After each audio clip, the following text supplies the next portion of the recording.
The New Jersey Orators Student Engagement Conference was an epic experience. Thanks to the New Jersey Orators, Dr. Forrest Pritchett, Director of the Martin Luther King Leadership Institute at Seton Hall University.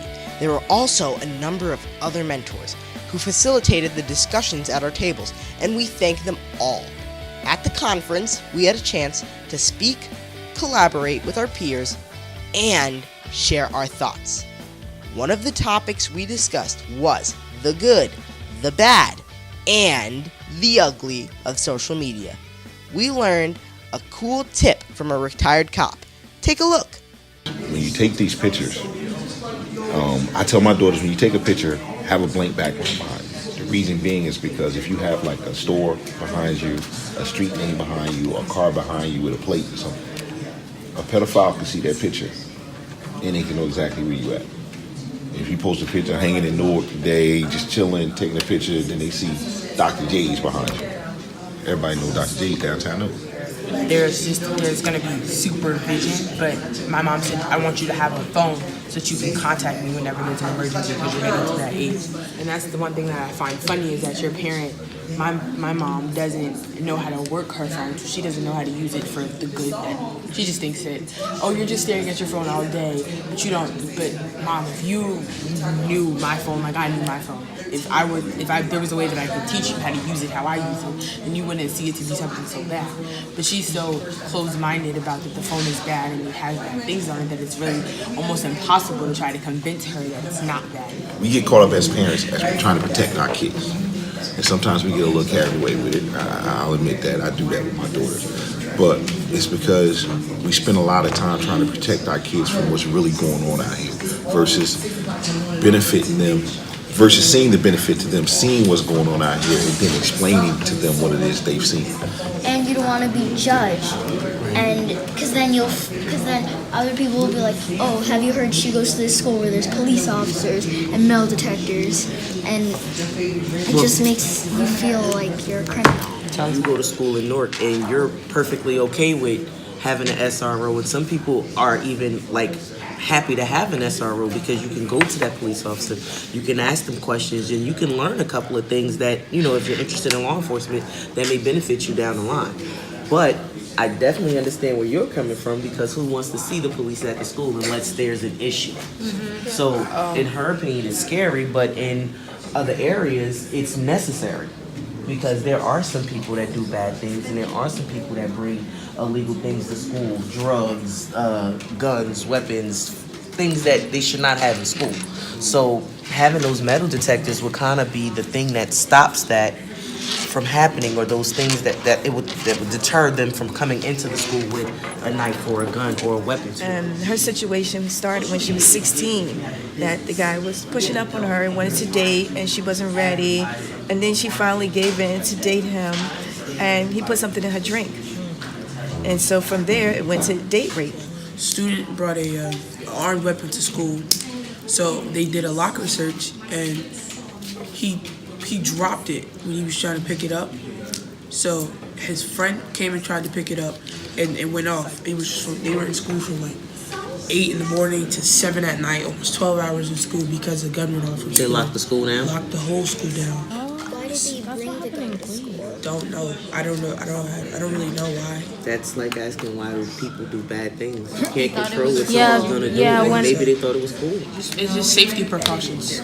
Just because you never know who's attending your school. I met the kid that I saw on social media. Knew nothing about him. It was insanely crazy and kind of scary, actually. Have you ever heard of Discord? It's usually centralized around gaming. But I went on there and it was just so crazy that I actually met that same person. Down in Florida? Yeah. Was he from Florida? No, he wasn't. We just happened to go there on the same time. Take a kid like me, for example. I don't get in trouble at school, ever. Okay. And I have a friend, he used to live in New York, and he got expelled, or he had to leave school because he wasn't going to pass the next grade anyway, and he came to my school. If I feel like I'm alone, or I'm depressed, or I need attention, and then I have something where I can show the world what I did, I become famous. Think about it. That's like I watched Criminal Minds, and sometimes these serial killers would do it copycats, and also because they wanted attention and popularity and fame, and they felt like that was the only way they were going to be able to do it because nobody else was paying attention to them. And I think our kids are probably more savvy with it, you know, so you have to be one step ahead. So I think a lot of these carriers need to probably have, you know, maybe seminars or something just to kind of put the parents up to speed and what kind of layers and what kind of things you need to put into place to monitor this traffic, because you don't want to make it seem like they can't enjoy, because it's supposed to be some enjoyment on these phones, so we can't deny. I mean, we're adults, somebody was Candy Crushing their phone. We saw that video recently that she played earlier with the young lady who was, you know, talking about her friends who aren't able to, you know, will never be able to do anything again because they're no longer with us. Bullying and things that would lead to bullying, or things that would lead to someone doing something like that shooting. The white kids would never get in trouble unless they did something horrendous, but we would get in trouble for the smallest things that weren't relevant, things we didn't even do. Hello, my name is Roland. And I'm Stephanie.